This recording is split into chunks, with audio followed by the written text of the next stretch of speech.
Did I share the screen? Yes, ma'am. Okay. Okay, yes. So we have to do extraction of aluminium today. Okay, extraction of aluminium. Yes. Okay, so this is a small topic in your book. Okay, but it needs a lot of explanation. This is very, very important, and there are lots of like small things which should be kept into consideration, and you have to keep them into in your mind. Okay, so they are very, very small things. Like for example, let's start. One of the most important discoveries in industrial electrolysis was finding suitable conditions for extracting aluminium from its mineral ore bauxite. Okay, I told you yesterday that there are lots of uses of aluminium. Like aluminium can be used in making vehicle bodies, and it can be used in making like power cables, and in like the rods of the windows. Also they are made from aluminium. So aluminium has lots of uses because of being very less dense, light in weight, very strong structure, and being anti-rust also.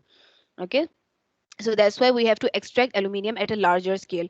So we like people, they discovered this, they presented this model and this setup of the industrial electrolysis of aluminium oxide, okay, to extract aluminium.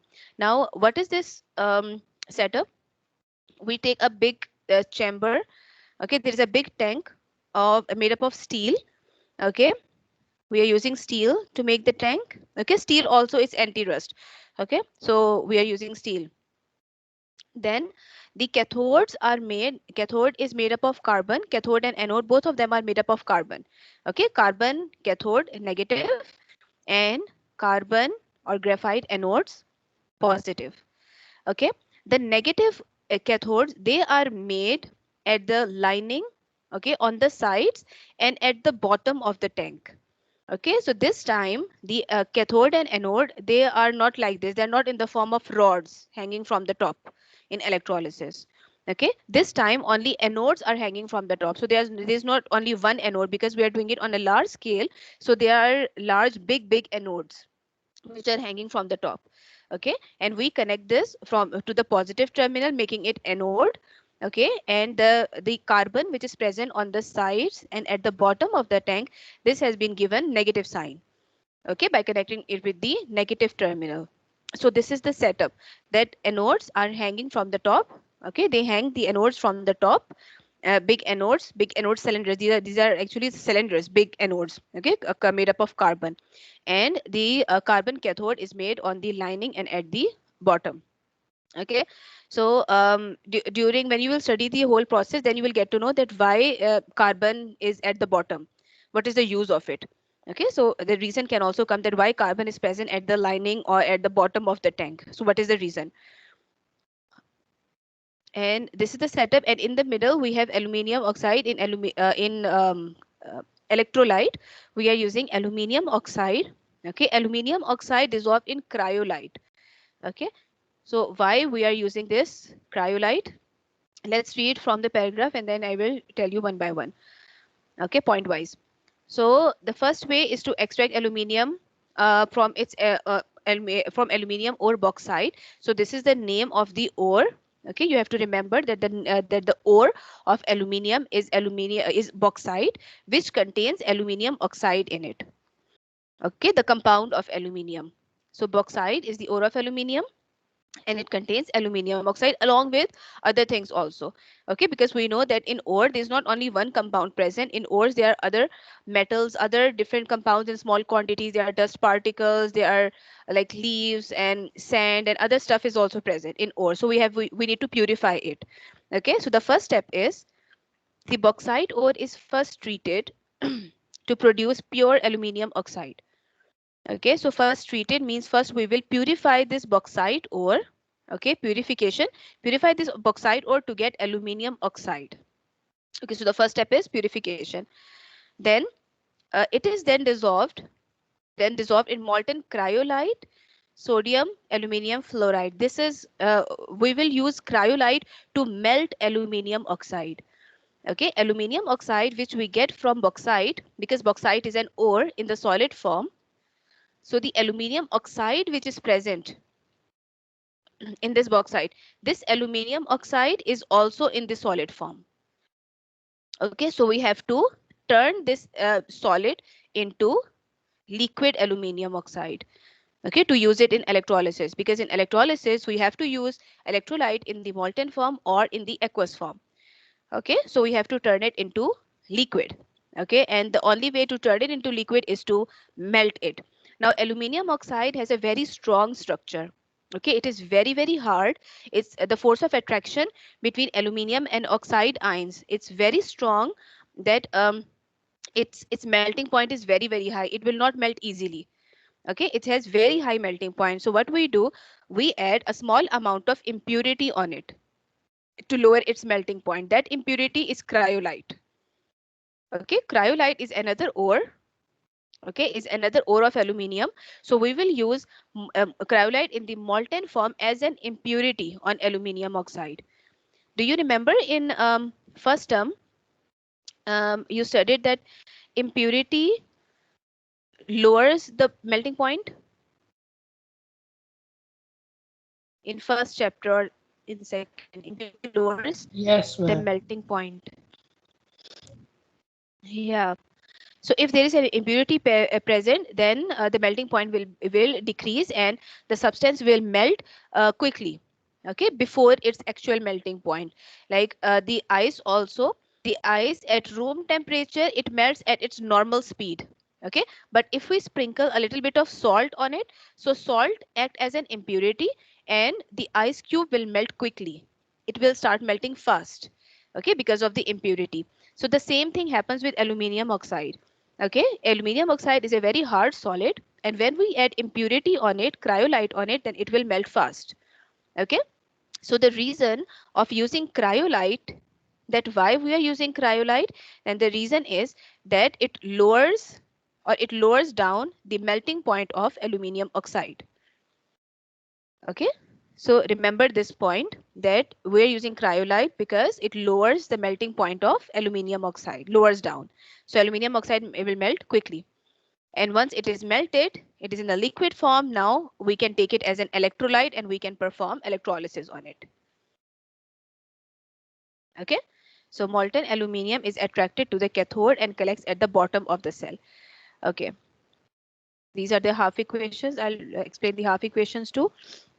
Okay, so this is the setup. That's why it's written that in electrolyte we have aluminium oxide dissolved in cryolite. Okay, now do you know the reason that why we are using it?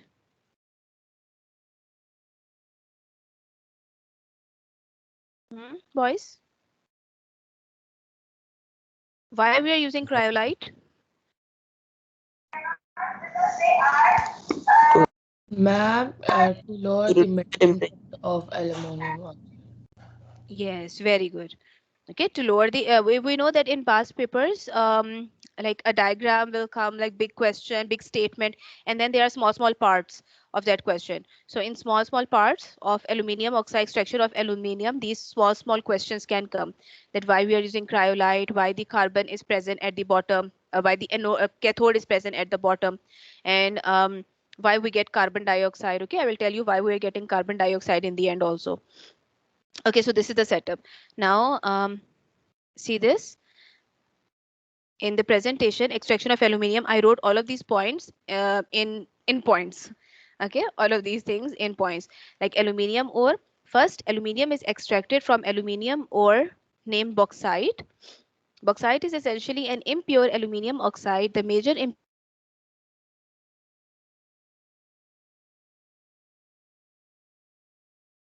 impurity present in bauxite. Okay, these are Ma'am, present in your voice is lagging. lagging. Is it still Ma'am, now it's lagging? okay. No, now it's okay. Yeah. Okay, so these compounds are also present in bauxite, but in small amount. Mainly, the compound which is present in oxide is aluminium oxide, okay, which we will extract.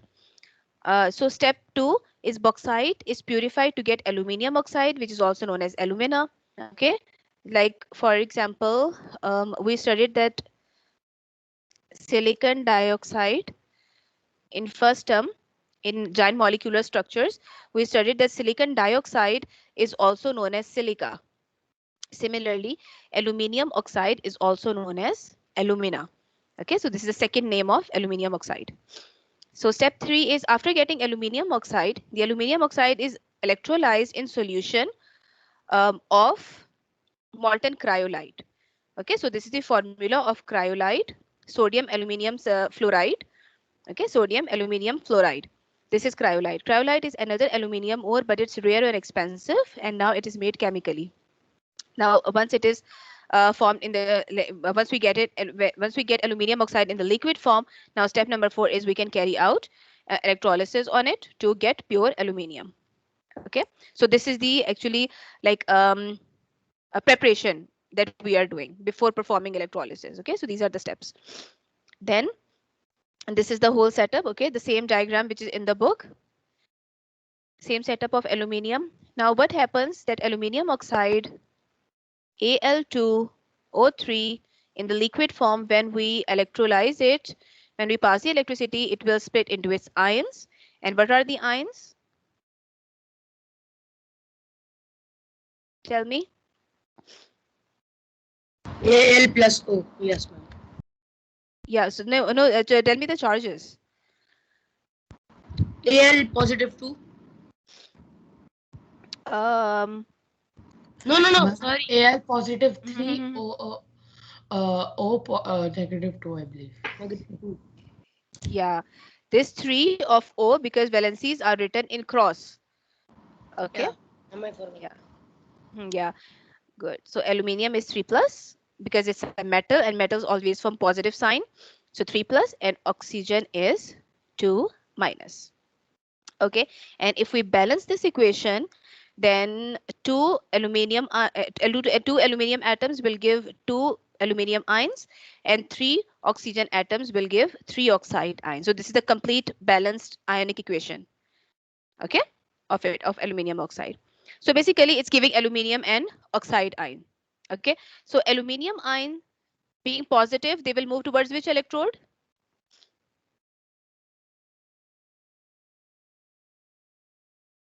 They will move towards cathode. Cathode. Get Yeah, and oxide ions, they are negative, so they will move towards positive anode. anode. Okay, good. So aluminium ions, see aluminium ions, where is cathode in this setup? In the sides on the Sides. layering. Yeah, on the sides and at the bottom. Okay, so aluminium ions, they will move towards the sides and towards the bottom. Okay, because they will be attracted towards negative, no? Negative cathode. So aluminium ions, they will come at the bottom and towards the side. Okay, now aluminium ions, they move towards the bottom, and aluminium 3 plus, okay, if they have a deficiency, so they will take 3 electrons. Okay, aluminium 3 plus will take 3 electrons and become aluminium metal. Okay, so first we will get aluminium because it's a very hot environment. Okay, the temperature is very high, so we will get aluminium first in the molten form. Okay, so molten aluminium collects at the bottom. So see here in the labeling, molten aluminium collects at the bottom. So that is why we have made cathode at the bottom and at the lining, so that aluminium ions will be attracted towards the bottom of the tank. Okay, and collected there. We want aluminium to be collected at the bottom, aluminium in the liquid form, so that we will attach a pipe through the from the tank. Okay, and aluminium, the molten aluminium will come out from this pipe. Okay, you can see this pipe in the diagram, figure 4.22 in your book, the extraction of aluminium. Okay, there is a hole in this tank. Okay, so from this hole, the aluminium, the molten aluminium can come out. Okay, so that's how we designed the tank, so that aluminium, when it comes down, when it settles down at the bottom, we can easily take it out, okay, from the pipe. So this is about the aluminium. Now, what's with the oxygen? Oxygen will move towards these hanging carbon anodes. Okay, so oxide ion Okay, oxide ions, they will move towards the anode. Now oxide O minus, okay, O2 minus means oxide has extra electrons. Okay, so it will become O by losing 2 electrons. Okay, so here an oxygen does not exist in monoatomic form. Oxygen is always diatomic. Okay, oxygen is always diatomic. So if one oxide ion is giving 2 electrons, then 2 oxide ions will give 4. Okay, so 4 electrons, and it will 2 oxide ions, so it will become O2. Okay, oxygen gas is produced. So we will see tiny bubbles of oxygen gas at anode. Okay, but there is a small twist in it, that instead of getting this oxygen, we will get carbon dioxide at anode. Can anyone guess why?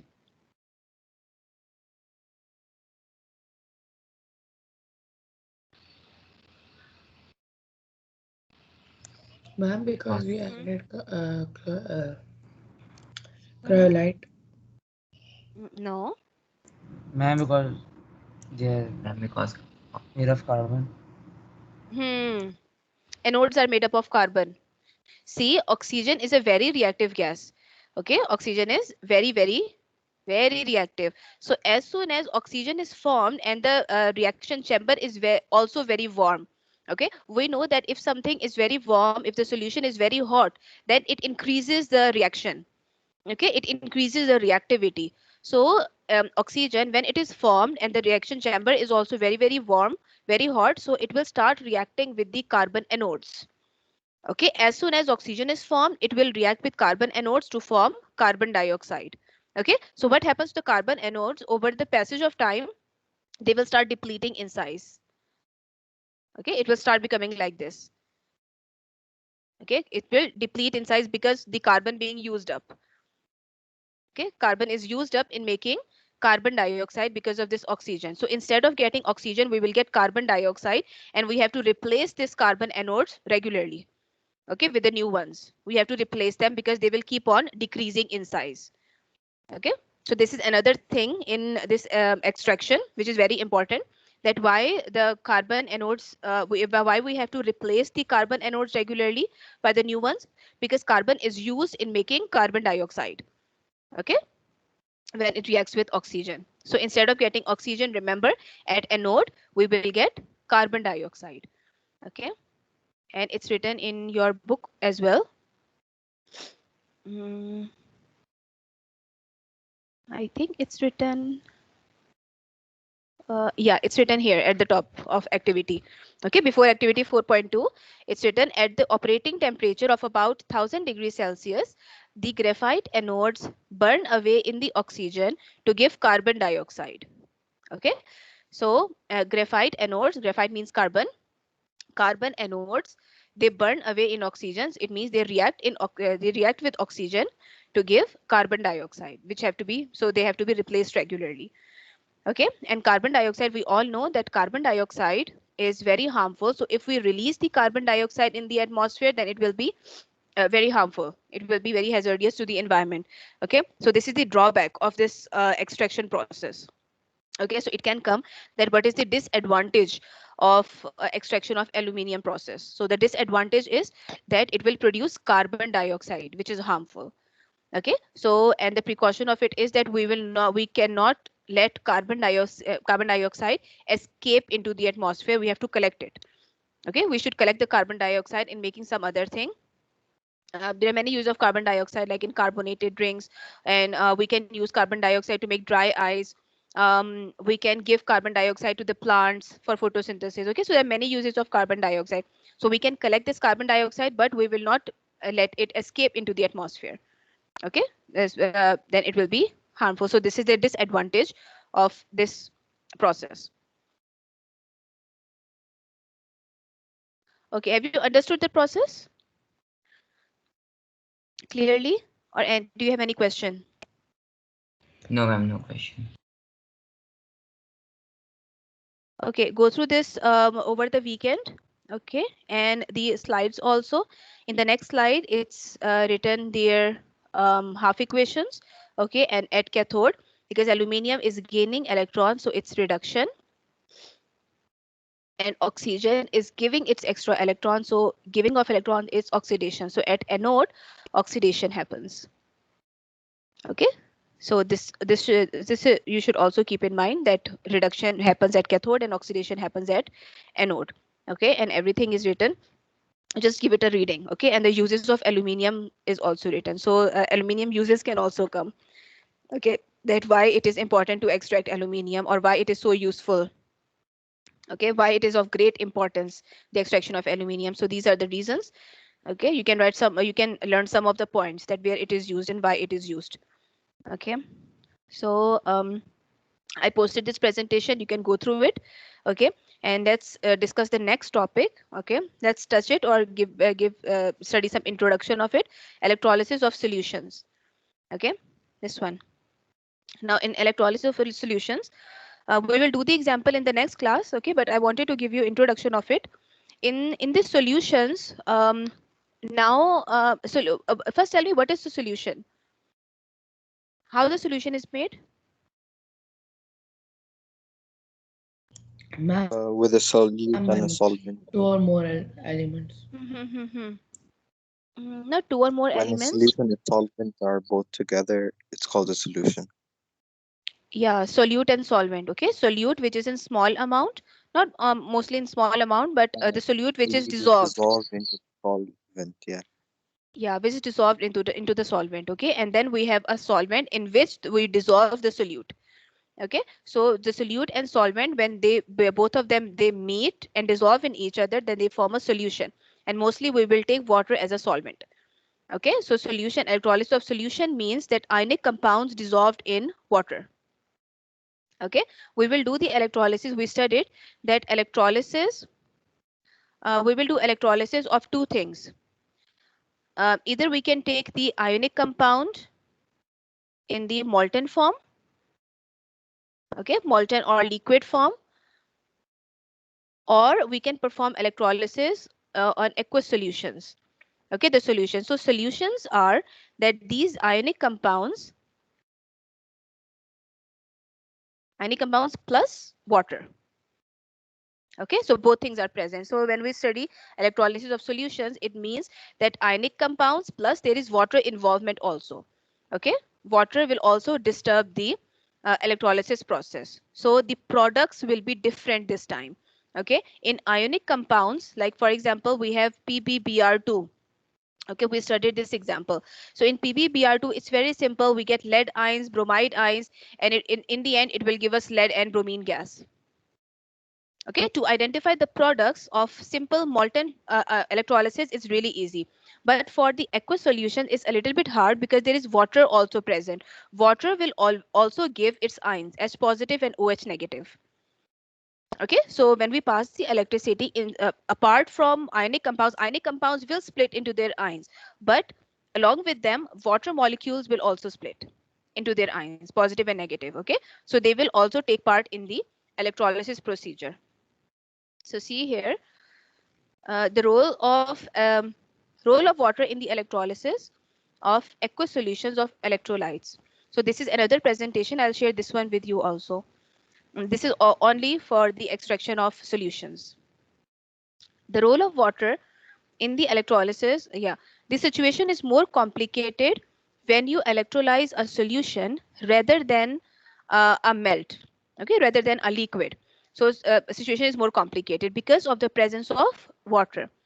Water itself is a very weak electrolyte because it splits to a very small extent into hydrogen ions and hydroxide ions. Okay, so water will split into H positive and OH negative. This means that you may have more than one ion arriving at each electrode. Okay, this one is really important. More than one ion arriving at each electrode, and there can be a choice over which gets discharged. Okay, like in, for example, XY is an ionic compound which we dissolved in water. So XY, when we pass the electricity, this XY will split into X positive and Y negative. This ionic compound will split into positive and negative. Okay. and water will also split into positive and negative. Okay, so this time in this electrolysis we have not only one positive charge, we have two types of positive charges, and we have two types of anions, two negative charges, and both of them will compete then which one will get discharged at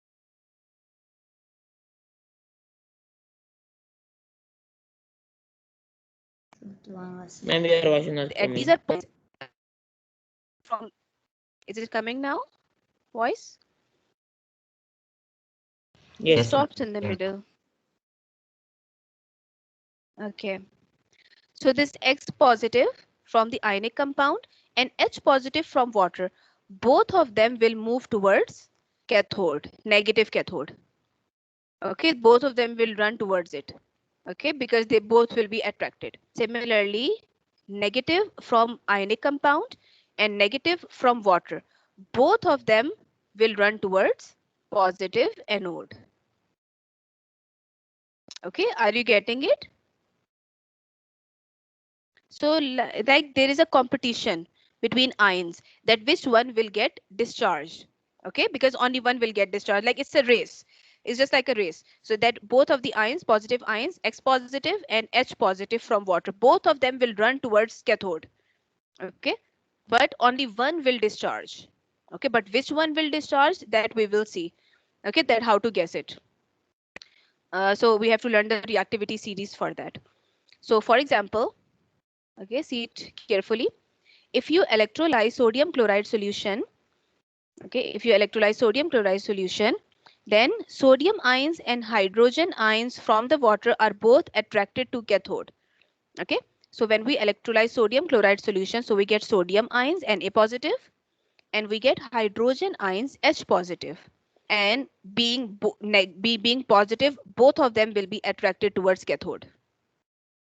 Okay, and on the other hand, we will get chloride ions when we pass the electricity, Cl negative, and we get hydroxide ions also, and both of them are negative, so they both will move towards anode, positive anode. They will both will run towards, but only one will discharge.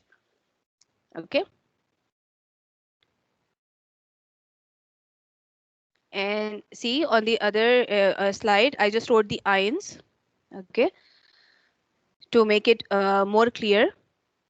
The compounds, the aqueous solution of sodium chloride. Okay, when the salt will ionize, it will give sodium ion and chloride ion. And when water will ionize, it will give H positive and OH negative. Okay, and the two cations are Na positive and H negative. Both of them will move towards cathode. Similarly, in anions, we have chloride ion and hydroxide ion. Both of them will move towards anode. Okay, this is example number 1. And example number 2, copper sulfate. If you are doing the electrolysis of copper sulfate solution, okay, then from copper sulfate we will get copper ions and sulfate ions. Okay, and from water we will get water ions and hydroxide ions. What are the two cations in this?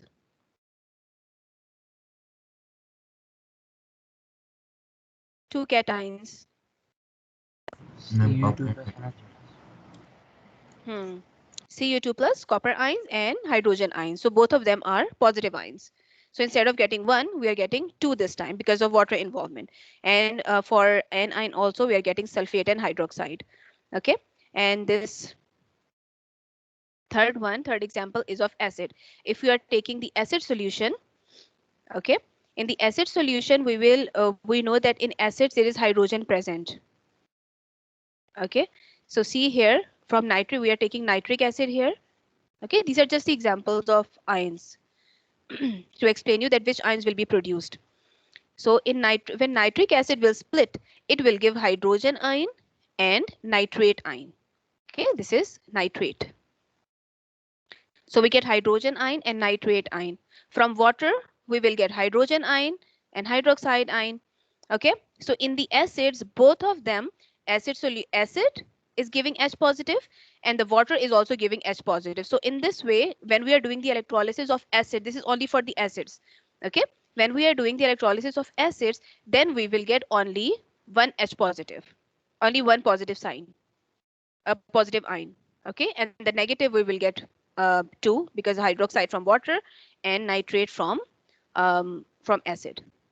Okay, but cation we will get only 1 because of acid, or acid will also produce hydrogen ion. Okay, and water will also produce hydrogen ion. Okay, so you have to first write the ions, that which ions will be produced. The compound will give its ions and water will also give its ions. Okay, then we have to select that which 2 ions will move towards cathode, which 2 ions will move towards anode. Okay, and then the next step is that we have to decide that which one will discharge. Okay, which one will actually win. And for this, we have to see the electrochemical series. Okay, the ion which is selected for discharge at an electrode depends upon 2 factors. So the 2 things on which it depends, number 1, position of ions in the electrochemical series. So we have electrochemical series for the cations. This one is for the cations and this one is for the anions. Okay. And number 2, the concentration of ions in the solution. Okay. Concentration, this is mostly for the dilute and concentrated solution. Okay, that if the ions are more concentrated in any solution, so those ions will discharge. Okay, concentrated means in large amount. So first let's see the first one. Okay, the next I will explain you the second one also. First is position of the ions in electrochemical series. In your book, first there is the explanation of water one. Okay, water ionization. And then they are same. Okay, they told you about these ions, that instead of getting 1 we will get 2 ions. Okay, and then the electrolysis of concentrated sodium hydroxide solution. They have directly given you the example. Okay, but if you have you should know that which ions will discharge first. Okay, if you learn that which ion will discharge, then it will be easy for you to identify that which ions will discharge at in these examples. Okay, in sodium chloride and acid. So first we'll see that which ions will discharge. But the time is up. Okay, so inshallah we'll continue from here in the next class. Okay, have you Okay, ma'am. understood the introduction of it? Yes, Is there ma'am. any confusion? No, ma'am. Okay, good. You can go now. Okay, and I'll see you next week inshallah. And please do the redox worksheet which I posted on OneNote. Okay, Okay, complete it. ma'am. Thank you. Allah Hafiz. Allah Hafiz. Hafiz, ma'am.